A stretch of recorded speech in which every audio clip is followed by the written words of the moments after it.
बहू का दर्द किसे दिखता है? मैं यह क्या सुन रहा हूँ? तुमने पिताजी को फिर से समय पर खाना नहीं दिया। तुम्हें पता है ना कि इस उम्र में उन्होंने समय पर खाना नहीं खाया तो उनकी सेहत पर इसका बुरा असर पड़ेगा। नवीन ने घर में घुसते ही अपनी पत्नी तन्नू पर सवाल दागने शुरू कर दिए। अरे तुम ही से पूछ रहा हूँ, कुछ बोलोगी भी? कारण तो बताओ, तुम कर क्या रही थी?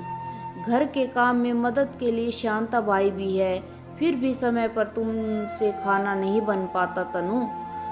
अंश बेटा, आज कुछ ज्यादा ही तंग कर रहा था तो थोड़ी देर हो गई, तनु ने नवीन से कहा। अरे तो अम्मा थी न घर में, अंश को उन्हें थमा कर भी तुम अपना काम निपटा सकती थी न। पति की बातों का कुछ जवाब नहीं दे पाई तनु। वह कैसे बताती कि उनके माता पिताजी सुबह नाश्ता करने के बाद यहाँ वहाँ घूमने निकल जाते हैं और फिर खाने के समय पर ठीक 12 बजे घर लौटते। खाना परोसने में अगर 10 मिनट की देरी हो जाती तो उसकी शिकायत नवीन के घर में घुसते ही उसके कानों तक पहुंचा दी जाती थी। वैसा ही आज हुआ था। किसी आम लड़की की तरह तनु ने भी अपनी शादी को लेकर अनगणित ख्वाब मन में संजो रखे थे। प्यारा सा पति, अच्छे घर परिवार का सपना उसने भी देखा था। देखा जाए तो लोगों की नज़रों में सब कुछ तनु के पास था। 5 भाई बहन और माता पिता का सबसे छोटे और लाडले बेटे नवीन संग ब्याह आई थी तनु।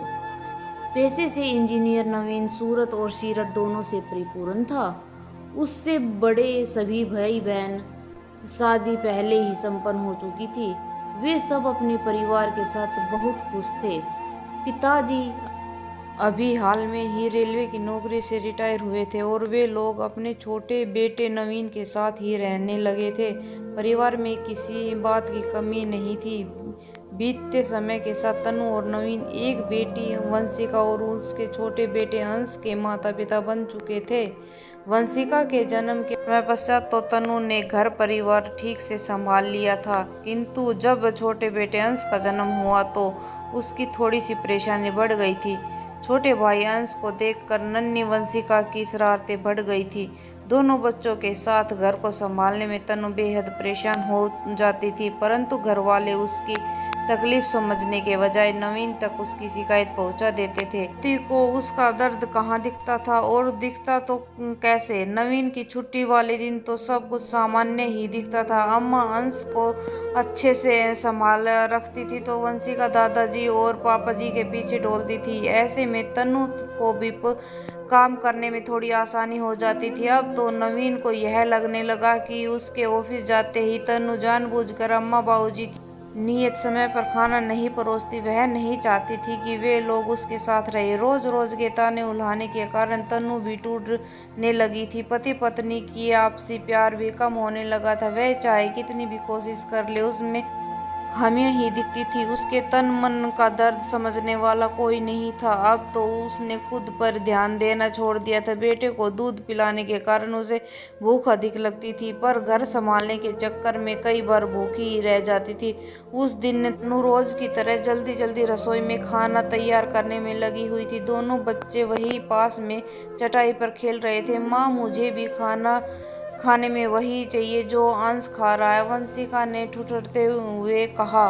तो तनु ने अनसुना कर दिया। उसे पता था कि छोटे बच्चे यूं ही कभी कभी अपना मुंह चलाते रहते हैं, मानो जैसे वे सचमुच कुछ खा रहे हों। अब तन्नू बेचारी नन्ही वंशिका से क्या कहती कि अंश बस खाने की एक्टिंग कर रहा है। उस छोटी बच्ची को भला वह क्या ही समझाती। माँ प्लीज, मुझे भी वही खाना है जो अंश खा रहा है, वंशिका ने अपनी माँ के पास आकर बहुत प्यार से कहा। अंश के मुंह में अभी दांत नहीं है, वह सिर्फ खाने की एक्टिंग करके अपनी दीदी को चिढ़ा रहा है। बेटा, तन्नू ने अपनी बातों में अपनी लाडली को समझाना चाहा। नो मम्मा, तुम खुद उसके पास जाकर देख लो, वह कुछ तो खा रहा है, देखो ना इधर। लगा भी हुआ है। नन्ही वंशिका ने जबरन अपनी माँ का हाथ पकड़कर अपने भाई के पास लाया और उसके होठों की ओर इशारा किया। नजारा देख कर तनु चौंक उठी। सचमुच अंश के होठों पर कुछ चिपका हुआ था। उसने हड़बड़ा कर अंश को अपनी गोद में लेकर गौर से देखा तो वह छिपकली का लैट्रिन था। उसने झट से उसका मुंह खुला और देखा सचमुच उसने उस जहरीले पदार्थ को अपने मुंह के अंदर डाल लिया था। उसकी नन्ही हथेली में भी लगी वह चीज इस बात की गवाह है कि उसने छिपकली की लैट्रिन खाया है। माजरा समझ में आते ही तन्नू के होश उड़ गए। आन फान में उसने किसी भी तरह घर के मेन गेट पर ताला जुड़ा और दोनों बच्चों को लेकर धैवासी अस्पताल की ओर भागी। कैब में रोते हुए अपने पति नवीन की सारी बातें बताई। भैया गाड़ी जरा तेज चलाओ। वह लगातार कैब ड्राइवर से मनुहार करती रही। कभी आंखों में आंसू भरकर अंश को निहारती तो कभी वंशिका का मुखड़ा देख लेती। माँ के ऐसे रूप को देखकर नन्ही वंशिका का भी रो रो कर बुरा हाल हो गया। अंश भी सहम कर अपनी माँ की छाती पर चिपका हुआ था। अस्पताल पहुंचते ही डॉक्टर मेरे बच्चे को बचा लीजिए। डॉक्टर को सामने देख कर रोते हुए तन्नू चिल्लाई। इतना कहकर डॉक्टर अंश को जांचने लगा पर माँ का दिल समझने को तैयार नहीं था। एक अनजाने डर का आशंका से तन्नू का दिल बैठा जा रहा था। तभी एक जानी पहचानी आवाज उसके दिल को सुकून का एहसास कराया। पलट कर उसने देखा तो नवीन उसके पीछे ही खड़ा था। तन्नू रोते हुए नवीन से लिपट गई और घबराओ मत तन्नू, मैं आ गया हूँ, सब ठीक हो जाएगा। वैसे तुम अकेले अस्पताल क्यों आई? माँ पिताजी अभी नवीन की पूरी बात भी नहीं हुई थी तो उसने फोन की घंटी बजी। देखो बेटा, हम लोग थोड़ी देर के लिए जरा बाहर क्या गए। तन्नू ताला कर कहाँ चली गई? काफी देर हो गई है पर वह अभी तक लौटी नहीं। अरे समय पर खाना नहीं खिला सकती तो पहले बता दिया करो, हम लोग अपना इंतजाम कर लेंगे। ये क्या कह रही हो माँ, बस भी करो। तुम्हें पता भी है घर में आखिर हुआ क्या है। मैं थोड़ी देर में तुमसे बात करता हूँ, तब तक आप लोग बगल के शर्मा जी के घर में रुक जाओ। कहते हुए नवीन ने फोन को कर दिया। तुमने बताया नहीं कि माँ पिताजी घर में नहीं थे? नवीन ने तनु से पूछा। मुझे कुछ बोलने का मौका कहाँ मिलता है, मैं कुछ कह पाती हूँ उससे पहले माँ जी का फोन आ गया। उन्होंने खुद आपको पूरी बात बता दी। तनु ने कहा। परेशानी की कोई बात नहीं, सब कुछ अंडर कंट्रोल है। आपने अच्छा किया जो समय पर चली आई। आप इसे घर ले जा सकते है, बस आइंदा बच्चों पर जरा ध्यान दीजिएगा। ऐसी उम्र में कई बार बच्चे कुछ भी मुंह में डाल लेते हैं, बच्चों का पूरा ध्यान रखने की आवश्यकता है। डॉक्टर की बात सुनकर नवीन ने तनु से कहा। ऐसी क्या जल्दबाजी थी कि तुमने अंश को अकेला छोड़ दिया? थोड़ी ही देर के लिए ही तो माता पिता बाहर गए थे, तुम कुछ देर उनका इंतजार नहीं कर सकती थी क्या? एक दिन की बात होती तो मैं उनका इंतजार कर लेती, पर रोज कैसे इंतजार करूं? वैसे भी माँ पिताजी को समय पर खाने भी देना जरूरी है और वे लोग अक्सर खाने के वक्त वापस लौटते हैं। ऐसे में अंश को अकेले छोड़ने के सिवाय कोई चारा नहीं है। वंशिका भी अभी काफ़ी छोटी है तो उससे भी समझदारी की उम्मीद बेईमानी है। अच्छा, तो माता पिता हर रोज घूमने निकलते हैं, तुमने कभी बताया नहीं? नवीन ने हैरत से पूछा। आप भी तो अपनी आंखों देखी पर विश्वास करते हैं, तो भला मैं कहती क्या? वैसे भी घर बाहर के काम में हमें इतनी कम फुर्सत मिलती है तो इन सब बातों का तवज्जो देना मैंने उचित नहीं समझा। क्या मतलब है तुम्हारा? तनु की बात सुनकर नवीन ने पूछा। छुट्टियों वाले दिन तो माँ पिताजी घर के बाहर जाते ही नहीं तो हर काम बड़े आराम से निपट जाते हैं। हंस को भी दादी का गोद मिल जाता और वंशिका को भी दादाजी के आगे पीछे डोलती रहती है।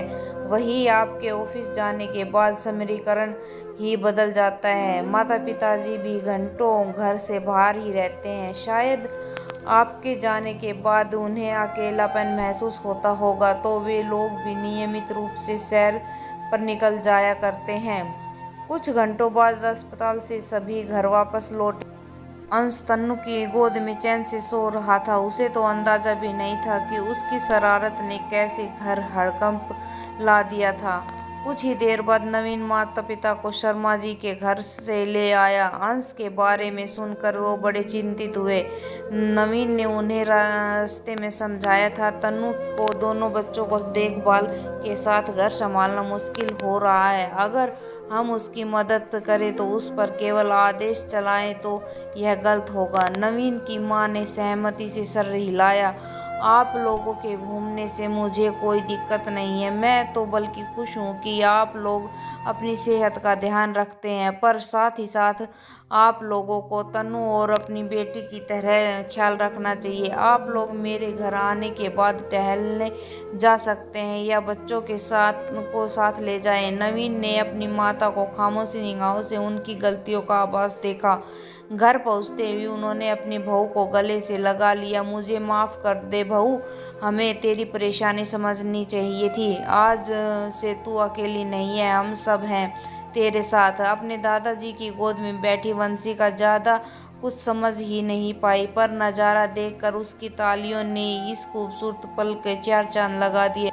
सच दोस्तों, परस्पर प्यार और सहयोग से हमारा घर सुचारू रूप से चलता है। इसके लिए हमें बहू को तकलीफ में समझकर अपना भरपूर सहयोग और प्यार देना चाहिए। अगर बैठे बिठाए हम केवल उस पर हुक्म चलाए या जोर जबरदस्ती करेंगे तो रिश्तों की गाड़ी चरमराएगी ही, और केवल एक ही पहिए पर चलने वाली गाड़ी तो लड़खड़ाकर एक दिन टूट ही जाएगी। दोस्तों, आपको कहानी पसंद आई हो तो लाइक, कमेंट, शेयर और सब्सक्राइब जरूर करें। धन्यवाद।